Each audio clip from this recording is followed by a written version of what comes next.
meskipun bahannya ini premium, tapi kalau cara pengolahannya nggak benar, bakteri salmonellanya bisa berkembang. Gitu. Belum lagi kalau misalkan air yang dipakai juga kurang bersih, E. coli-nya juga berkembang.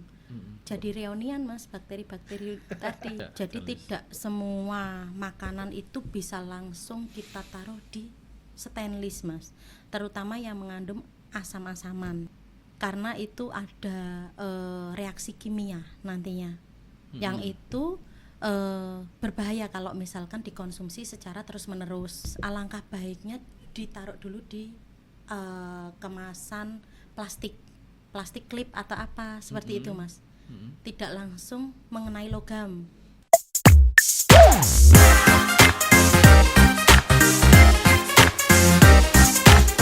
Nala, terima Halo. kasih hadir lagi di Rasa Kediri. Halo Mas Pas. Iya. Masih ingat ya? Masih ingat. Tahun lalu soalnya Pak kita ketemu. Nggak kerasa ya, Iya, cepet di tempat yang banget ya. sama ini kan kita podcast. Iya. Waktu itu kita mengulas profilnya Mbak Nala dan hari ini kayaknya mungkin agak beda ya, jangan profil lagi ya. Oke. Bosen nanti orang-orang ya Mas. Tapi tentang pekerjaannya lah, tidak jauh dari pekerjaannya di sebagai owner PT Surya Kencana Slaughterhouse, betul? Oke. Apa ini kesibukannya hari ini? Hari-hari ini seperti biasa Mas, motong ayam. Ya. Seperti biasa motong ayam dan lain-lain. Gitu. Dipotong aja ayamnya nih. Ya dipotong dengan cara yang baik, Intinya dalam artian rantai dinginnya enggak terputus. Begitu, rantai dinginnya enggak terputus, lalu kita distribusikan ke beberapa pelanggan. Gitu.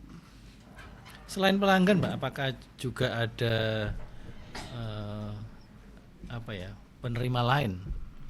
Penerima lain ini apa ini Mas? Penerima ya lain. Bisa mungkin kemarin kan Mbak Nala di podcast yang pertama dulu sempat menyinggung dilibatkan dalam penanganan stunting pemerintah. Benar. Apakah sekarang masih lanjut atau mungkin berbeda lagi? Gini, kalau tahun kemarin itu kan alhamdulillah kita dapat proyek stunting. Untuk kalau stunting itu kan pembagiannya bahan pokok. Nah, alhamdulillah kalau tahun ini kita berperan sebagai supply ke dapur-dapur Mas. Program makan bergizi. MBG. Benar, program makan bergizi gratis. Menjadi supplier daging ayam berarti ya? Benar, salah satu supplier daging ayam. Gitu. Berarti daging ayamnya masih berupa daging ya, belum dalam bentuk makanan? Belum. Yang dimasak berarti ya? Benar. Gitu. Untuk area Kediri dan sekitarnya. Untuk area Kediri dan sekitarnya. Benar. Mbak, gitu. Kalau tadi yang untuk penanganan stunting itu kan bahan pokok ya. Kalau ini hanya daging ayam. Itu apa tantangannya kalau untuk MBG ini MBG. Mas ya. MBG ini tantangannya adalah waktu Mas. Kejar-kejaran waktu dengan waktunya SPPG-nya memasak itu tadi. Dapur ini kan punya jadwal masing-masing, ya kan Mas. Sedangkan kita itu jamnya di jam kerja. Itu kadang yang menjadi tantangan. Kayak nih misal nih Mas, malam-malam ternyata ayamnya kurang. Seperti itu Mas. Kita kan sudah akad oke, nanti akan kita bantu. Jadi semalam apapun ya tetap kita antarkan. Seperti itu. Begitu. Kadang prediksinya ketua dapurnya ini Mas, kepala dapurnya ini tuh kadang meleset. Kayak misal, hari ini aku pesen 300 kilo cukup. Ternyata masih kurang 40 kilo, kurang 50 kilo, seperti itu. Itu salah satu tantangannya. Terus tantangan yang kedua ini adalah rantai dingin Mas. Kadang di dapur itu, kepala dapur itu tidak memiliki semacam pengetahuan khusus untuk menjaga rantai dingin ini biar tidak terputus. Begitu. Maksudnya seperti ini Mas. Contoh nih, daging ketika dia mau dimasak, ternyata yang dimasak ini sudah cukup. Kemudian sisa daging ini tadi dimasukkan kembali ke dalam freezer. Nah, ini kan kualitasnya sudah sangat menurun Mas, kualitas dagingnya. Itu pas ketika pada pembelian berikutnya daging ini dikomplainkanlah ke kita, loh kan kita tahu kan ini produk kita atau bukan, kan begitu loh. Ini sepertinya bukan produk yang dibeli hari ini kayak gitu. Nah dari situ Mas, itu sepertinya tantangan terbesarnya itu. Dalam seminggu itu berapa kilo kirimnya ke dapur-dapur setiap itu? dapur itu kan memiliki jadwal masing-masing. Setahu saya dalam 5 hari kerja itu dua kali menu ayam. Begitu. 2 kali menu ayam dalam 1 minggu. Dalam ya, 1 minggu. Per satu dapur itu kebutuhannya kurang lebih sekitar 300 sampai 400 kilo per satu dapur. Begitu. Berarti dalam 1 minggu bisa ngirim sampai 600 kilo. Ya, kurang lebih segitu. Kurang lebih. Itu untuk satu dapur saja ya, Mas? Satu dapur. Satu dapur saja. Belum kan kalau di Kediri sudah banyak sepertinya dapur-dapur ya, Mas ya. Yang punya Mbak Nala itu berapa dapur ngirimnya? Lebih dari 10 dapur. Lebih dari 10 Lebih dari dapur. 10 dapur. Di Kediri sudah banyak banget, Mas, dapur. Berapa berarti ya? 300 kali 10. 600 Mas. 600 kali 10. Oh ya 600 kali 10 6.000. Iya. Betul ya? Iya. 6.000 kilo berarti ya Iya, dalam seminggu. Iya, lebih dari 10. Banyak sih Mas dapur-dapur di area kota saja lebih dari 10 kayaknya. Belum lagi di wilayah kabupaten. Melayani kota dan kabupaten berarti ya? Iya. Gitu. 6.000 kilo itu apakah bagi Mbak Nala ya yang sudah berkecimpung lama di dunia perdagangan ayam, itu termasuk sedikit atau banyak itu dalam sekali pengiriman 6.000 kilo? Standar sih Mas. Standar. Itu tidak banyak tidak sedikit.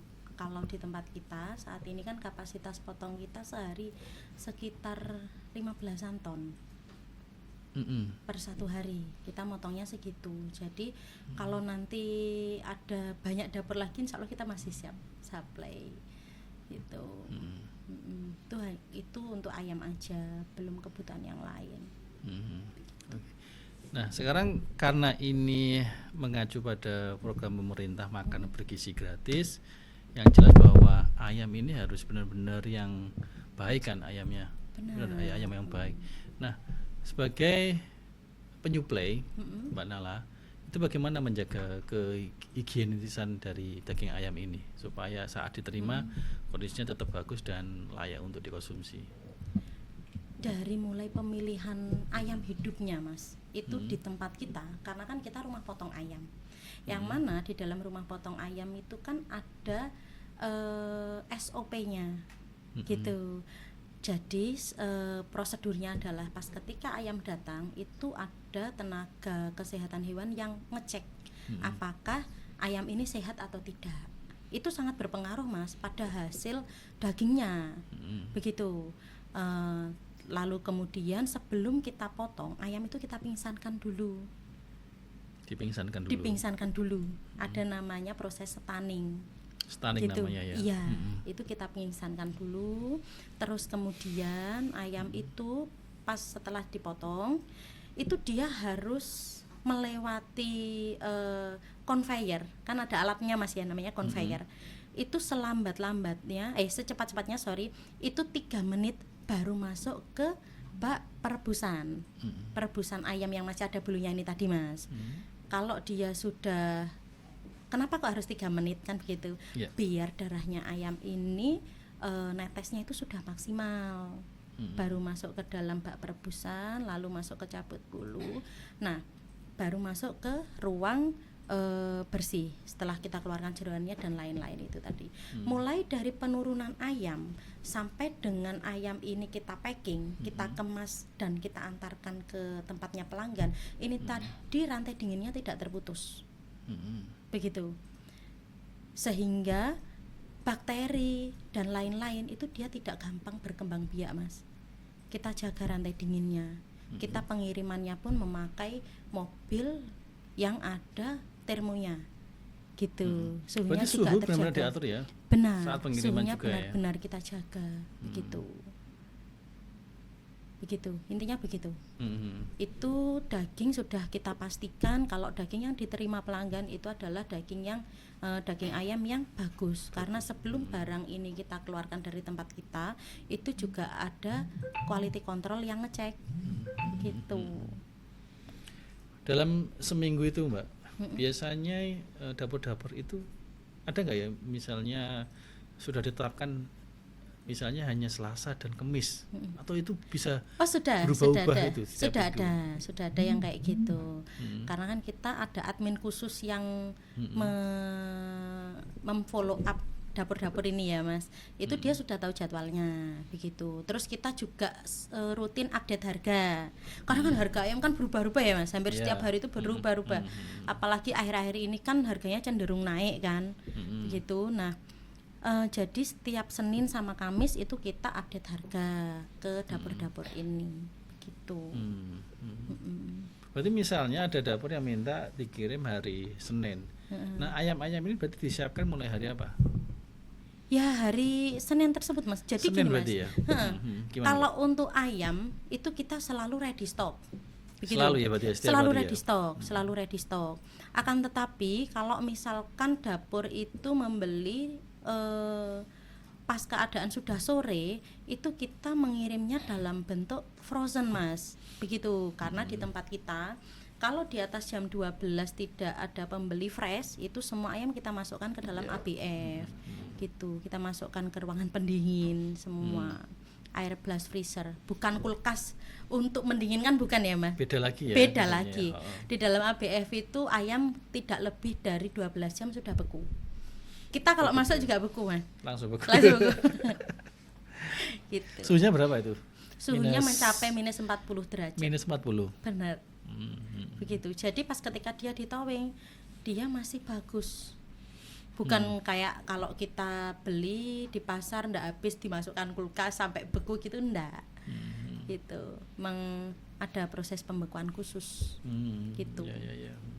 Berarti ketika diterima di dapur-dapur itu bisa dipastikan bahwa ayam ini kondisi tetap fresh ya, masih sangat fresh. Oh iya, jelas. Karena sebelum kita kirimkan semuanya pasti melalui proses quality control. Ada QC-nya pasti. Ada QC-nya begitu. Yang soal update harga tadi Mbak, benar. Itu apakah berkaitan dengan tadi pembayaran masing-masing dapur atau ya benar ya? Kenapa harus diupdate terus harganya tiap gini, hari? Karena kalau harga ayam itu kan naik turun, begitu. Kita harganya pun mengikuti acuan harga ayam hidup. Ayam hidup kan gini-gini Mas, sekarang tuh harganya naik turun banget, begitu. Apalagi akhir-akhir ini kan cenderung mahal harga ayam, gitu. Berarti harga bisa berubah-ubah apa sih? Bisa berubah-ubah, bisa berubah-ubah, gitu. Sekarang berapa sih ayam 1 kilonya? 1 kilo ayam di atas 30 ya? Per hari ini ya? Bentar, tak hitung sebentar. 30 kemarin di Stono Bedek itu sekitar 32-33. Nah itu biasanya sudah di itu ya Mas, penjual yang terakhir ya. Penjual terakhir itu ya. Nah benar, kalau di tempat kita sekitar 31 ya. Sekitar 31 per hari ini untuk ayam potong biasa ya. Itu 31 itu di saat ini termasuk relatif mahal. Relatif mahal. Mahal ya. Biasanya berapa? Biasanya di bawah 30 bisa di tempat kita. Di bawah 30 ya? Bawah 30 bisa. Tapi ya sawang sinawang ya Mas. Kalau per hari ini dengan harga segitu peternak juga bahagia. Ya, betul. Gitu. Kalau tahun-tahun sebelumnya, maksudnya bulan-bulan sebelumnya itu kan harga ayam hidupnya di bawah 20 terus. Gitu. Anjlok ya. Anjlok. Padahal HPP peternak kan di atas 20, hampir 20-an lah, 19,5-an. Gitu. Apa itu kira-kira pemicu kenaikan harga daging ayam? Banyak faktor ya pemicunya. Ini menurut kacamata saya. Sebagai dokter hewan juga, saya juga salah satu anggota komunitas perunggasan kan begitu. Nah, demand and supply-nya ini ndak imbang. ndak balance. Nah, gitu. benar. Kalau demand and supply-nya ndak balance kan hukum pasar pasti berlaku toh Mas. Ya. Gitu kan. Demand-nya banyak. Per hari ini tuh banyak dapur-dapur yang dia running, yang dia berjalan kan begitu. Sekarang targetnya Indonesia pada tahun 2025 kan ada 80.000 dapur Mas. Total ya. Total 80.000 dapur seluruh Indonesia. MBG. MBG. Nah, untuk pencapaiannya saat ini berapa itu saya kurang ngikuti ya. Saya belum baca datanya. Dari situ kebutuhan coba Mas rata-rata kalau misal kebutuhannya per minggu 600 kilo dikalikan 80.000 dapur sudah berapa? Iya kan? Iya. Itu sudah banyak banget. Tinggi banget. Iya kan Mas? Sedangkan stok ayam per hari ini tuh enggak terlalu banyak Mas. Karena pada bulan bulan Maret kalau enggak Juni itu ada pemangkasan DOC, pemangkasan parent stock juga. Yang anak ayam itu ya. Ibunya, parent stock tuh ibunya. Parent stock itu ibunya. Yang menghasilkan telur. Gitu. Sehingga telur yang ditetaskan kan enggak terlalu banyak. Gitu. Kalau telur yang ditetaskan nggak terlalu banyak berarti kan ayam yang dibesarkan juga nggak terlalu banyak.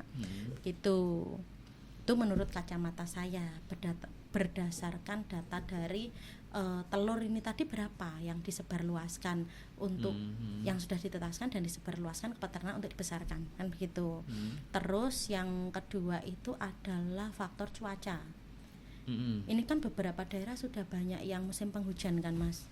Kalau musim penghujan itu banyak penyakit yang menyerang ayam, gitu, gumboro, ND, sehingga ayam ini pertumbuhannya nggak maksimal, gitu, banyak yang dipanen dini dan macam-macam itu, ya faktornya itu, sehingga harga ayam naik banget. Sementara permintaannya sangat tinggi ya, karena ada MBG itu. Ini sudah mulai turun Mas, minggu-minggu kemarin sekitar 38an tembus loh. Iya, pada sampai 38 ya. Benar. Itu nanti kalau misalnya supply-nya tidak bisa memenuhi demand-nya ya akan semakin naik harganya ya. Gitu. Caranya berarti gimana Mbak yang supply tadi berarti?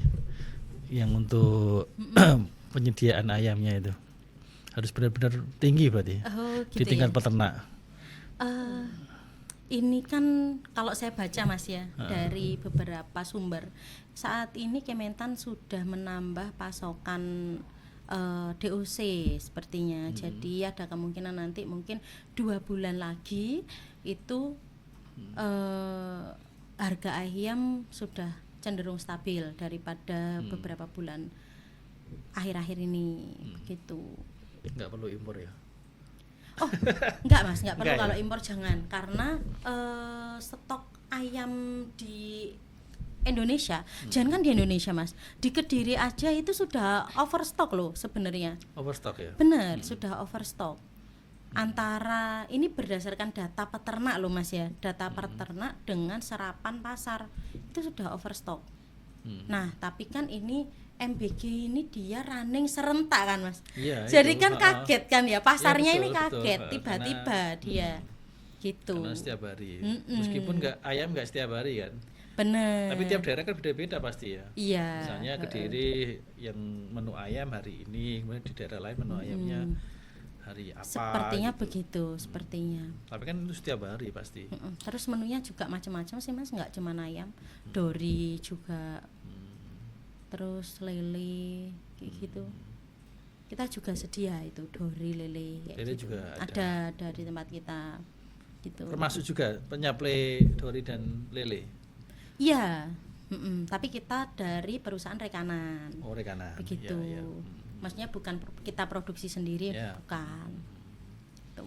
Ya pasti setiap hari Pak kalau kebutuhan ayam untuk MBG. Ya masuk kebutuhan Iya, pokok kan? juga kan Mas soalnya. Iya betul. Tapi nggak perlu impor kan? Oh enggak perlu. jangan ya, Kasihan jangan. peternak nih kalau Iya benar, iya kan, benar kasihan kalau kasihan impor peternak. akhirnya. Benar. Kan itu rantainya panjang ya Mas. Nanti Iya. kalau impor jagungnya siapa yang makan? Kalau nggak ada Betul. peternak, iya kan? Betul ya. Gitu, rantainya panjang Mas gitu. Justru kalau misalnya ada MBG karena permintaan tinggi, peternak juga semakin tinggi produksinya. Harusnya seperti itu ya. Harusnya Mas, tapi masalahnya DOC-nya kan enggak ada. DOC-nya Bibitnya yang enggak ada. Kita kalau bibitnya ini sulit, apa yang mau diternak? Ya. Iya kan Mas. Masalahnya kan di situ. Gitu. Kalau saat ini masih di atas 20 harga ayam. Masih di atas 20. Untuk ayam hidupnya ya Mas. Ayam hidup. Untuk ayam hidupnya masih di atas 20. Iya, iya, iya. Tuh.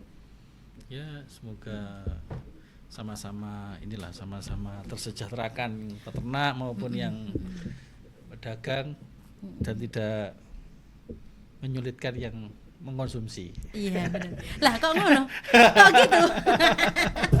Menyulitkan yang konsumsi itu ya gimana? Enggak terlalu mahal harganya. Oh, oke, baik. Kalau terlalu mahal sampai harga 40 kan konsumennya yang Oke. Iya betul ya? Iya benar. Benar Mas, konsumennya benar. yang sambat maksudnya. Iya, akhirnya makan sesuatu dengan rasa ayam, ya, nggak makan ayamnya kan Mas. Oke. Tempe dibentuk ayam. Iya. Iya. Kreatif. Iya. Kembali ke tadi Oke. Pak yang soal MBG yang stok ayam tadi yang punyanya Mbak Nala.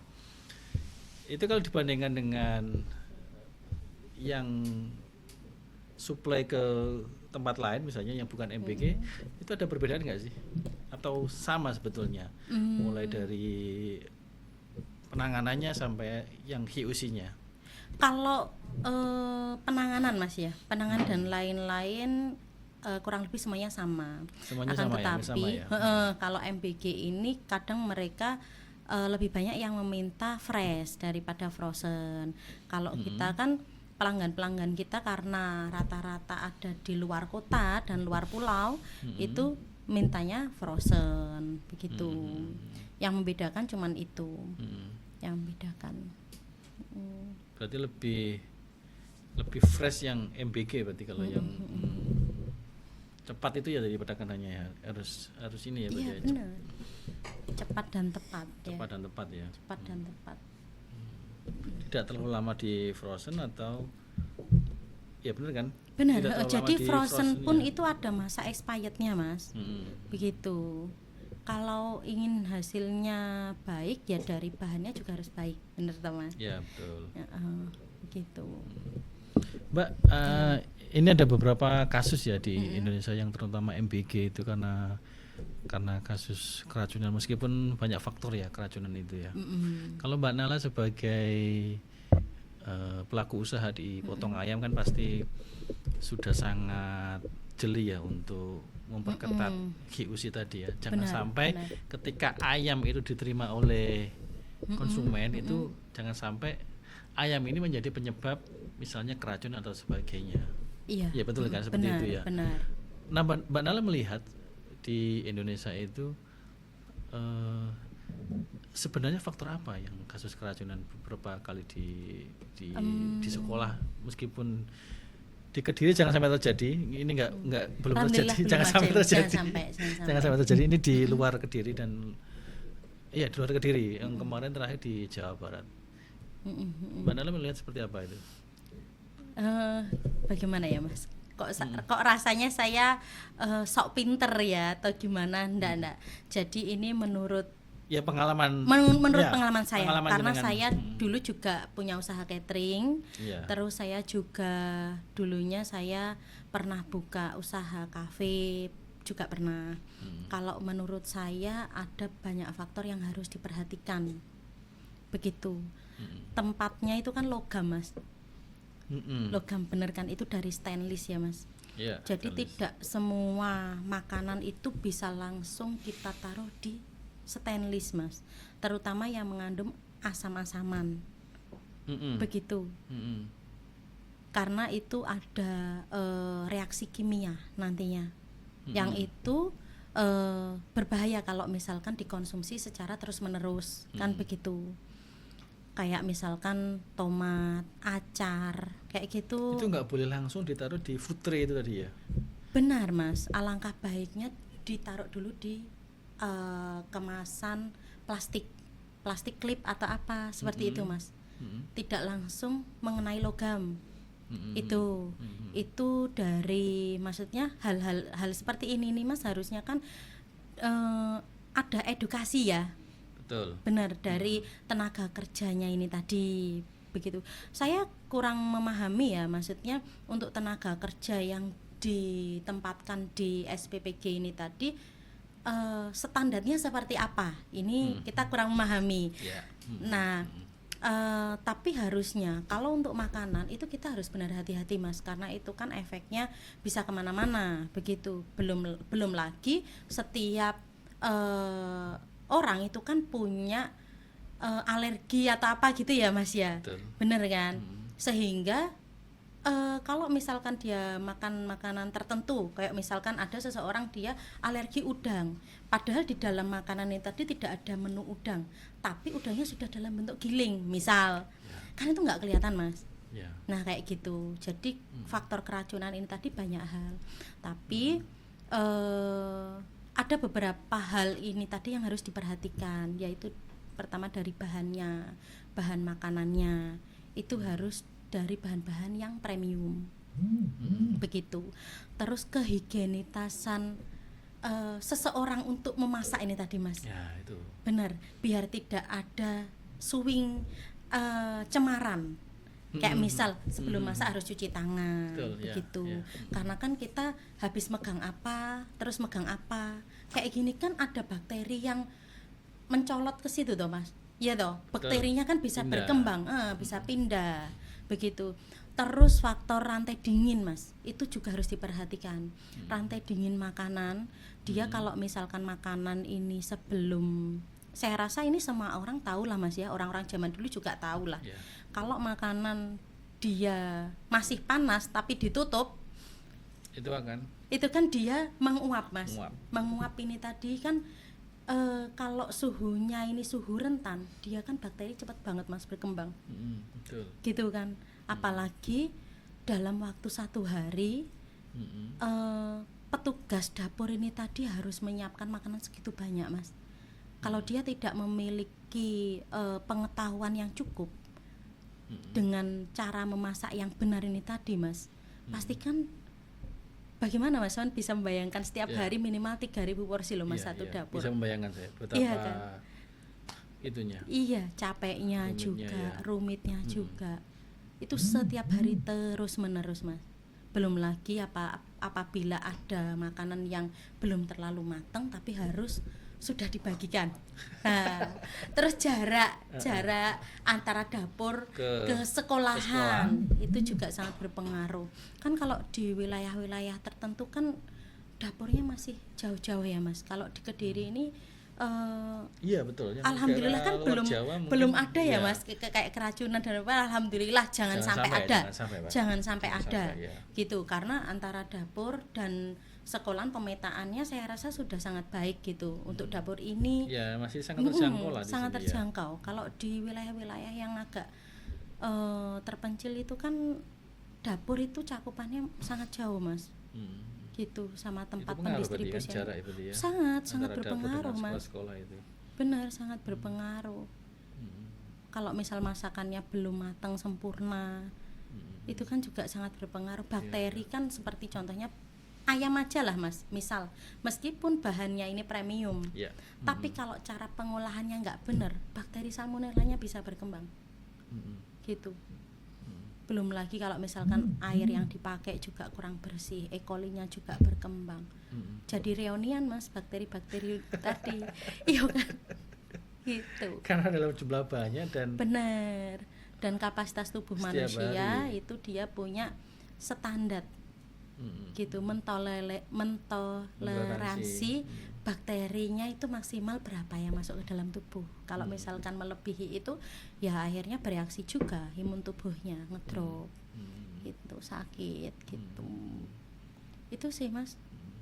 Minimal reaksinya biasanya ini sakit perut ya. Sakit perut, muntah-muntah kayak gitu. Kalau waktu memasak Mbak, sepertinya idealnya yang paling aman itu jarak antara masakan ini matang kemudian sampai didistribusikan ke sekolah ini paling aman berapa jam sih? Karena ada yang bilang ada yang mengatakan atau ada berita yang menyampaikan bahwa makannya hari ini tapi masaknya 1 hari sebelumnya, atau sudah terlalu lama masaknya akhirnya baru dikirim sorenya atau siangnya. Kalau jaraknya berapa jam ini, setiap makanan itu kan itu ya Mas, maksudnya macam-macam cara penanganannya, bener kan? Kayak contohnya nasi sama mie. Mie itu kan biasanya lebih gampang kan Mas, dia ke tahap basi gitu ya. Kalau itu banyak faktor Mas, sepertinya. Nah makanya kalau dari BGN sendiri, dia itu kan sudah ada peraturan dapur itu jaraknya tidak lebih dari sekian kilo kan begitu. Itu. Tapi faktor kendaraan itu juga berpengaruh Mas. Kendaraan yang mengantar makanan. Kendaraan yang mengantar makanan itu juga berpengaruh. Pengaruhnya yaitu tadi Mas, di rantai dinginnya itu ya. Suhu benar-benar harus atur ya. Suhu harus benar-benar diatur. Gitu. Kalau bisa ada blowernya di dalam kendaraan itu Mas. Sampai sedetail itu berarti. Iya, benar. Sampai sedetail itu Mas. Gitu. Apalagi kalau di dalam menu itu kan masakannya kan macam-macam Mas. Ada yang masih mentah. Ya kan di dalam menu itu loh Mas.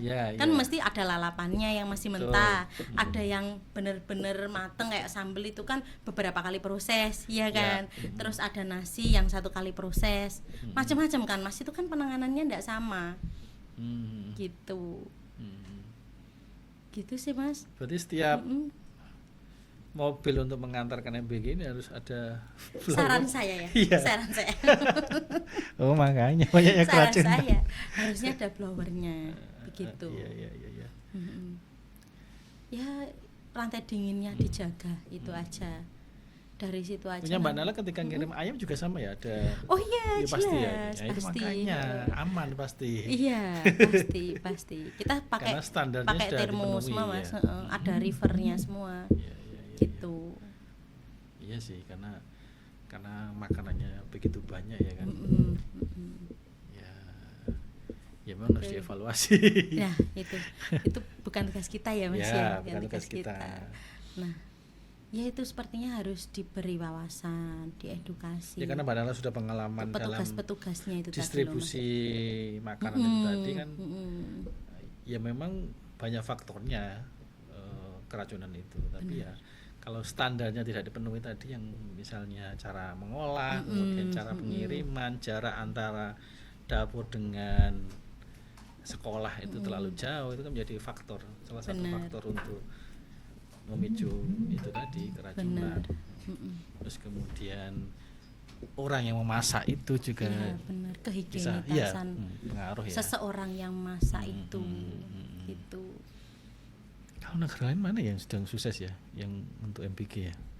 Gimana? Negara lain yang sudah sukses di mana ya? Nah itu. Tahu? Belum tahu. Nanti Indonesia jadi contoh mungkin Mas untuk negara lain. Mungkin. Iya. Saya kira sudah ada contoh di negara lain, kemudian kita meniru gitu kan. Pencetus. Indonesia pencetus. Iya, sepertinya ya Mas ya. Sepertinya. Ya semoga lah, karena berapapun ini ya, orang yang atau anak yang keracunan itu jangan, kalau bisa ya 0% lah keracunan. Iya, janganlah Mas. Ya maksudnya jangan sampai ada yang keracunan, meskipun hanya satu orang, satu anak. Harus zero, maksudnya harus tidak ada yang keracunan. Atau kalau enggak dibawain bekal ibunya masing-masing aja. Iya kan? Lebih aman ya. Lebih aman. Ada yang menggagas kantin sekolah itu sih. Ya kan, kantin sekolah itu. Ya apapun itu semoga bisa lebih baik lah ya. Harapan kita ya Mas ya, harapan kita semoga lebih baik. Tapi yang pasti yang punya Mbak Nala itu semua ayamnya dikirim dalam kondisi yang sangat Alhamdulillah bagus. Mas, sebelum ada MBG kan kita juga sudah menjalankan ini gitu. Maksudnya kalau sudah terbiasa dengan dengan rantai dingin dan lain-lain gitu. Ada SOP-nya. Jadi tidak hanya memotong terus dijual gitu, enggak. Gitu. Sampai diperhitungkan tadi loh, berapa yang darah tadi yang iya berapa Pak tadi? Berapa? 3 menit 3 menit ya? 3 menit Sampai gitu. diperhitungkan sedetail itu. Bener.